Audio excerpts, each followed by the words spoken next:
Today, we complete the story Benito Cereno, written by Herman Melville. As we told you in earlier parts of our story, rebel slaves seized the ship San Dominic off the coast of Chile. They killed many of its officers and crew. The captain, Benito Cereno, was ordered to sail to Senegal, but first he was forced to take the ship to the lonely island of Santa Maria, near the southern end of Chile. There it could safely get water and supplies for the long, dangerous voyage to Africa. At the island, the rebels were surprised and frightened when they found an American ship anchored in the harbor. It also had stopped for water. Many of the rebels wanted to sail away, but their leader, Babo, opposed it. They had little food and water and could not go far. Babo created a story to keep anyone from suspecting that the Spanish vessel was in the hands of rebels and that its captain was a prisoner. At first, Babo seemed successful. The captain of the American ship, Amasa Delano, visited the San Dominic. He suspected nothing, although he was surprised by the general disorder on board. He also could not understand the strange behavior of its captain, Benito Cereno. Later incidents, however, began to worry him. Captain Delano grew more and more suspicious. At one time, he even feared that his life might be in danger. Twice, he caught the Spanish captain and his servant, Babo, with their heads together, whispering like two conspirators. It made Captain Delano wonder, were they plotting to kill him and seize his ship? Who were these men? Cutthroats? Pirates? Captain Delano grew nervous. Then he was happy to see his whaleboat off in the distance. It was returning with supplies for the Spanish ship. The sight of his boat calmed him. It made his suspicions and fear quickly disappear. He felt foolish for having had such dark thoughts. Now, here is Shep O'Neill with the rest of our story, Benito Cereno. Captain Delano went down to Captain Cereno's cabin to cheer him up and say goodbye. "Better and better, Don Benito," he said as he entered the cabin. "Your troubles will soon be over." The American invited the Spanish captain to come aboard his boat for a cup of coffee. Cereno's eyes brightened, but then the light in them died. He shook his head and said he could not accept the invitation. Captain Delano was offended. He was about to withdraw when Don Benito rose from his chair and took Delano's hand.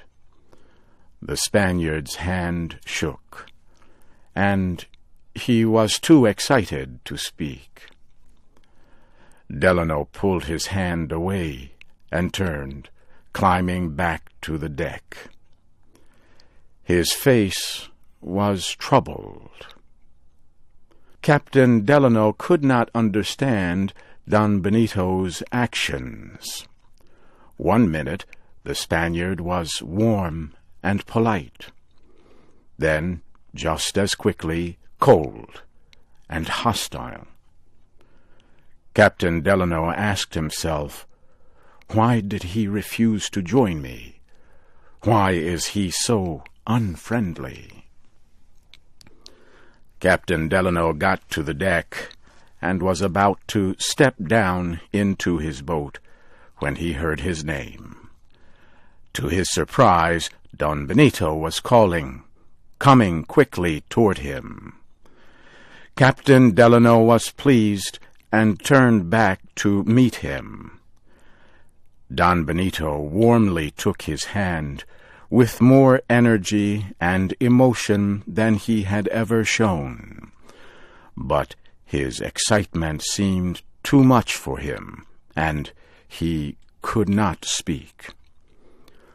Babo then came between the two men and put his arm around Don Benito to support him. Clearly he wanted to end the meeting between the two captains. Walking between the two men, Babo went with them to the walkway. Don Benito would not let go of Captain Delano's hand. He held it tightly across his servant's body. Soon they were standing by the ship's side, looking down into the American boat. Its crew turned up their wondering eyes. Captain Delano did not know what to do as he waited for Don Benito to let go of his hand. He wanted to step down into his boat, but Don Benito still firmly held his hand. Then, in an excited voice, the Spaniard said, "I can go no further. Here I must say goodbye. Farewell, my dear, dear Don Amasa. Go, go." And he tore his hand loose. "Go, and God protect you better than he did me. Go, Don Amasa, my best friend." Captain Delano was deeply moved. He would have stayed for another minute or so, but he caught the eye of Babo. It seemed to say, "This is bad for Don Benito's health." And so he quickly took the short step down into his boat with the continuing farewells of Don Benito, who stood rooted at the ship's side. Captain Delano sat down in the back of his boat, gave Don Benito a last salute, and ordered his men to push off. The boat began to move. Suddenly Don Benito sprang over the side and came down at Delano's feet, and he kept shouting toward the Spanish ship. His cries were so wild that no one could understand him. An American officer asked, "What does this mean?" Captain Delano turned a cold smile upon Captain Cereno and said he neither knew nor cared. "It seems," he added, "that the Spaniard has taken it into his head to give his people the idea that we want to kidnap him. Or else—" And suddenly Captain Delano shouted, "Watch out for your lives!" He saw Babo the servant on the rail above with a dagger in his hand. He was ready to jump. What followed happened so quickly that Captain Delano could not tell one incident from another. They all came together in one great blur of violent action and excitement. As Babo came down, Captain Delano flung Don Benito aside and caught the rebel leader, pulling the dagger from his hand. He pushed Babo firmly down in the bottom of the boat, which now began to pick up speed. Then Babo, with his one free hand, pulled a second dagger from his clothes and struck at Captain Cereno. Captain Delano knocked it from his hand. Now he saw everything clearly. Babo had leaped into the whale-boat, not to kill him, but to kill Captain Cereno.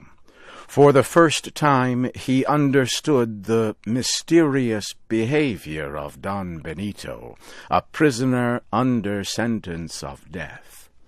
He looked back at the Spanish ship and got a clear picture of what its captain had escaped.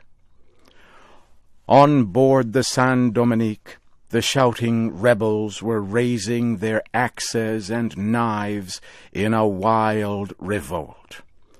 They stopped some of the Spanish sailors from jumping into the sea. A few, however, jumped, while 2 or 3 who were not quick enough went hurrying up the topmost wood arms. Captain Delano signaled to his ship, ordering it to get its guns ready. When the whale-boat reached his ship, Captain Delano asked for ropes.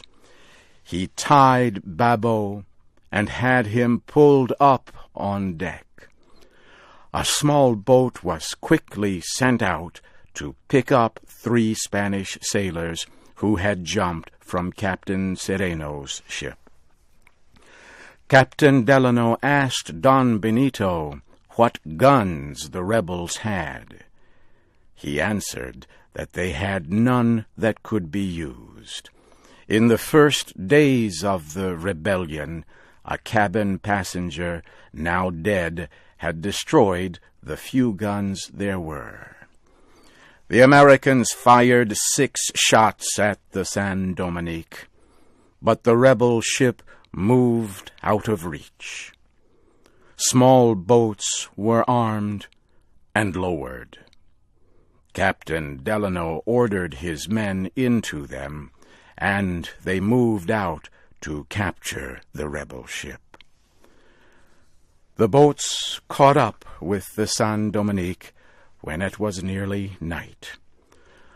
But the moon was rising, and the gunners were able to see where they were shooting. The rebels had no bullets, and they could do nothing but yell. Many of the rebels were killed, and the San Dominique was captured. After an investigation, Babo was found guilty of stealing a ship and of murder, and was hanged. Captain Benito Cereno never was well again, and he soon died. So ended the terrible story of the slave revolt aboard the slave ship, the San Dominique.